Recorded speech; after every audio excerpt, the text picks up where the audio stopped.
ارے یہ جسم پورا کا پورا یہ نعمت ہے، اور جسے ہم گندگی سمجھتے ہیں تھوک، یہ اس بندے سے پوچھے جس کا تھوک ہی نہیں بنتا، اسے کھانا ہی ہضم نہیں ہوتا۔ پیارے محترم اسلام بھائیوں، اللہ پاک کے نیک بندے حضرت سیدنا ابو حازم رحمۃ اللہ تعالیٰ نے سے ایک شخص نے جو ہے نا وہ عرض کی کہ اے ابو حازم، آنکھوں کا شکر کیا ہے؟ آپ نے ارشاد فرمایا آنکھوں کا شکر یہ ہے جب کوئی اچھی بات دیکھو تو اسے عام کرو، اور کسی کی کوئی بری بات دیکھ لو تو اس کو چھپا لو۔ اس نے عرض کی حضور کانوں کا شکر کیا ہے؟ ارشاد فرمایا کانوں سے کوئی اچھی بات سنو تو اسے یاد رکھو، بری بات سنو تو اسے چھپا لو۔ اس نے عرض کی حضور ہاتھوں کا شکر کیا ہے؟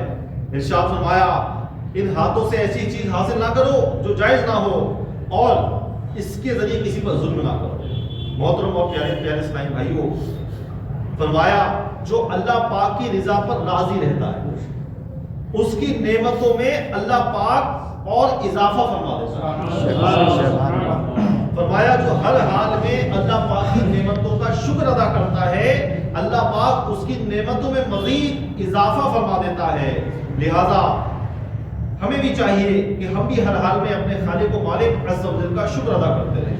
یاد رکھیے اللہ پاک کی ہر نعمت کا شکر ادا کرنے کی عادت بنا لیں گے تو انشاءاللہ اس کی خوب برکتیں نصیب ہوگی۔ حضرت کعب رضی اللہ تعالیٰ عنہ فرماتے ہیں، ارشاد فرمایا اچھا ہم شکر کی تعریف دیکھیں، شکر کی ڈیفینیشن کیا ہے، شکر کہتے کس کو ہیں؟ حجت الاسلام حضرت سیدنا امام محمد غزالی رحمۃ اللہ تعالیٰ نے فرماتے ہیں کہ شکر کا مطلب کیا ہے، شکر کی ڈیفینیشن کیا ہے؟ آپ فرماتے ہیں شکر کا مطلب یہ ہے کہ کسی کے احسان و نعمت کی وجہ سے، کسی کے احسان و نعمت کی وجہ سے زبان، دل، اعضاء کے ساتھ اس کی تعظیم کی جائے۔ امام غزالی مزید فرماتے ہیں، اس کو آسان کرتے ہیں کہ دل کا شکر یہ ہے کہ نعمت کے ساتھ خیر اور نیکی کا ارادہ کیا جائے، زبان کا شکر یہ ہے اس نعمت پر اللہ تعالیٰ کی حمد و ثنا کی جائے۔ یعنی اوورآل معاملہ یہ ہے کہ نعمتوں کے شکر کا تقاضا یہ ہے کہ اللہ پاک نے جو نعمتیں ہمیں دی ہیں ان کو اللہ پاک کی رضا والے کاموں میں صرف کرنا۔ اللہ پاک نے جو بھی نعمتیں دی ہیں ان کو اللہ پاک کی رضا والے کاموں میں، اللہ پاک کی عبادت والے کاموں میں لگانا، یہ اللہ پاک کی نعمتوں کا شکر ہے۔ اور اللہ پاک کی عطا کردہ نعمتوں کو اللہ پاک کی نافرمانی والے کاموں سے بچانا، یہ بھی شکر ہے۔ جی ہاں، ارشاد فرمایا کہ جو بندہ اپنی نعمتوں کا شکر ادا نہیں کرتا اللہ پاک اس کی نعمتیں کم کر دیتا ہے، بعض اوقات اس کی نعمتیں چھین لی جاتی ہیں، اسے نعمت سے محروم کر دیا جاتا ہے۔ یاد رکھیے جو اللہ پاک کی دی ہوئی نعمتوں کو رب کی نافرمانی والے کاموں میں لگائے، یعنی مثال کے طور پہ کسی کو آنکھیں ملی ہیں، اب انہیں آنکھوں سے یہ آنکھیں کیوں ملی ہیں؟ یہ آنکھیں ملی ہیں قرآن کریم کو دیکھنے کے لیے، والدین کو دیکھنے کے لیے، خانہ کعبہ کو دیکھنے کے لیے، مکہ مکرمہ کی وادیوں کو دیکھنے کے لیے، گنبد خضرا کو دیکھنے کے لیے۔ اب ان آنکھوں سے بندہ وہ کرے جس کو اللہ پاک نے منع فرمایا، نامحرم عورتوں کو دیکھے، گندے مناظر دیکھے، فلمیں ڈرامے دیکھے، تو یہ نعمتوں کی ناشکری ہو رہی ہے۔ تو اللہ پاک چاہے تو آنکھیں واپس بھی لے سکتا ہے، اللہ پاک چاہے تو نظر بھی جو ہے نا وہ کمزور ہو سکتی ہے۔ اسی طریقے سے کسی کے پاس اگر وقت ہے، ٹائم ہے، بہت سارے لوگوں کے ٹائم نہیں، ہم نے بہت سارے لوگ دیکھے کہ سیٹ سے اٹھنے کا ٹائم نہیں ہے، ان کا ایسا بزنس ہے جیسے فار ایگزامپل ڈرائیور آپ مان لیں، ڈرائیور ہے بیچارہ 6 گھنٹے بس ہی چلاتا رہتا ہے، اس کو فون اٹھا کے کچھ کرنے کا بھی ٹائم نہیں ہے۔ تو ہم ذرا غور کریں کہ اگر کسی کے پاس وقت ہے اور وقت کو اللہ پاک کی نافرمانی والے کاموں میں گزار رہا ہے تو یہ اس کی جو ہے نا ناشکری کر رہا ہے۔ محترم اور پیارے پیارے اسلام بھائیوں، ارشاد فرمایا، اللہ پاک ارشاد فرماتا ہے اگر احسان مانو گے تو میں تمہیں اور دوں گا۔ کیا ارشاد فرمایا؟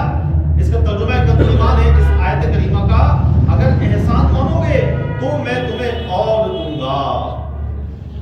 اچھا آج ہمارے معاشرے میں سب سے زیادہ جو ایک معاملہ دیکھا جاتا ہے وہ ہے بے سکونی، یعنی سکون نہیں ہے زندگی، پیسہ بھی ہے، پیسے والے سے پوچھیں گے وہ سکون نہیں، کسی میڈیم والے کو پوچھیں گے سکون نہیں، اطمینان نہیں ہے نا، نیند نہیں آتی، پریشانیاں ہیں، گھر میں یہ ہے وہ ہے فلاں کا ڈھماکہ کا۔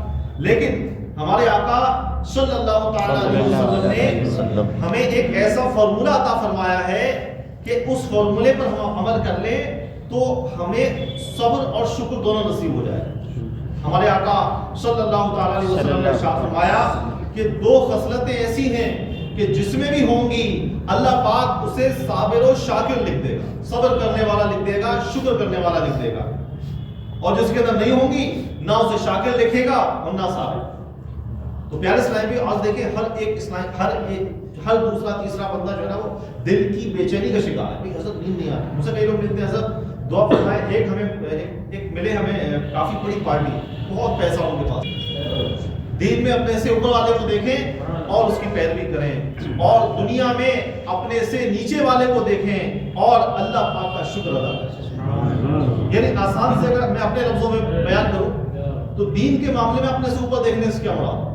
کہ اگر ہمیں کسی کے بارے میں پتہ چلے فلاں ہمارے فلاں ندیم بھائی ہیں ہمارے، ارے وہ تو تہجد کی نماز پڑھتے ہیں، ارے اچھا ماشاءاللہ، چلیں میں بھی انشاءاللہ کوشش کروں گا۔